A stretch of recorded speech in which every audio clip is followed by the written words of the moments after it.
Ni mechi ambayo inakwenda kuamua hatima ya klabu ya Simba. Ni mechi ambayo endapo Simba watapata matokeo ambayo yaridhishi, hata kama itatokea watapata sare, ya maana kwamba itafika hatua tunasema kwamba Simba wameaga mashindano. Maana Esperance atakuwa na alama 6 tayari, ya maana kwamba kwa upande wa klabu ya Simba watakuwa tayari wameshajimaliza kwenye kundi na kutolewa moja kwa moja. Maana hawataweza kuwa juu ya Esperance. Hata kama Petro di Rwanda yeye kwa upande wake atapata matokeo mabaya, lakini kwa upande wa klabu ya Simba hawataweza kuwa juu ya Esperance. Sasa hapa tayari kwa upande wa Mwalimu Steve Barker ameshaandaa jeshi lake ambalo anaamini kwamba litakwenda kumpa alama 3 dhidi ya Esperance hapo baadaye. Na mimi tayari nina kikosi hapa, lakini kabla hatujakwenda kuangazia kikosi, nikukumbushe tu hii hapa ni Swahili Media. Kama bado hujaweza kusubscribe, basi nikuombe subscribe ili tuwe pamoja siku zote. Mimi naitwa Chicharito. Karibu tuweze kuangazia kikosi kwa upande wa klabu ya Simba dhidi ya Esperance.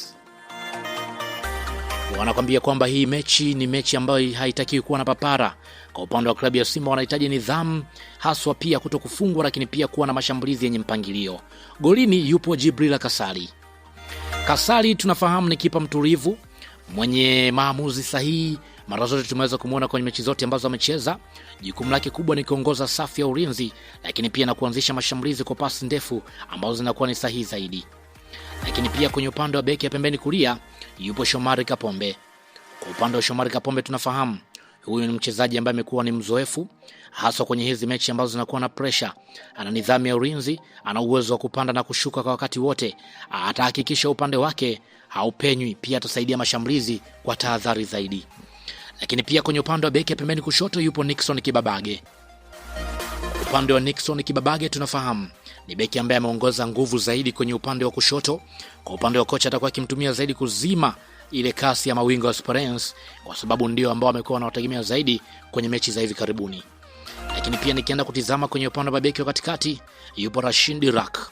Kwa upande wa Rashid Dirak tunafahamu ni beki kiongozi ambaye amekuwa ni mzuri zaidi kwenye upande wa kupanga safu vizuri. Anasimamia ulinzi dhidi ya mashambulizi ya moja kwa moja. Lakini pia Wilson Nangu atakuwepo akisaidiana na Rashid Dirak. Kwa upande wa Rashid Dirak tunafahamu, lakini pia kwa upande wa Wilson Nangu namna ambavyo amekuwa anazuia, ni msomaji mzuri wa mchezo, atahusika zaidi kwenye kuzuia pasi za chini na kumsaidia zaidi Dirak. Lakini pia kwenye upande wa viungo yupo Yusuf Kagoma. Kwa upande wa Kagoma tunafahamu ni kiungo mwenye nguvu ya kukaba, ana nidhamu kubwa. Kazi yake kubwa itakuwa ni kuvunja mashambulizi kabla hajawafikia mabeki, ya maana kwamba atakuwa akizuia zaidi. Lakini pia kwenye eneo hilo atasaidiana na Nabii Kamara. Kulingana na aina ya timu ambao wanakutana nao, ni lazima coach aweze kutumia viungo wawili ambao wana asili ya kukaba na mmoja ambaye ana uwezo wa kucheza kama kiungo wakati, ambaye anaweza kutenganisha ile kiungo kwenye eneo la bambeki pamoja na washambuliaji kwenye eneo la kiungo. Ya maana kwamba Nabii Kamara ana uwezo huo.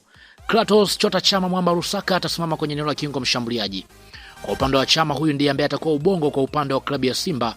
Pasi za mwisho, ubunifu wa hali ya juu, amepewa jukumu la kuunganisha kiungo na kutengeneza nafasi za mabao. Hicho ndicho ambacho mwalimu atakuwa akimtizama zaidi kutokana na aina ya mechi na namna ambavyo amejipangilia. Lakini pia Libasi Gueye atasimama kwenye eneo la winga ya pembeni kulia. Mchezaji ambaye tunafahamu ana kasi, anachenga na uwezo wa kupenya pembeni, anatumika zaidi kushambulia kwa kasi na kuvuruga mabeki wa Esperance. Atakuwa akihitaji zaidi kuingia ndani kulingana na aina ya mchezo na namna ambavyo ulivyo.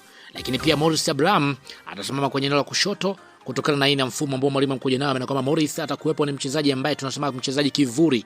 Kwenye eneo la winga unaweza kumuona, kwenye eneo la kiungo utaweza kumuona kulingana na aina ya mfumo ambao amekuja nao. Maana kwamba ndivyo mambo ambavyo yatakavyokuwepo. Lakini pia Kibu Dennis anasimama kwenye eneo la kushambulia.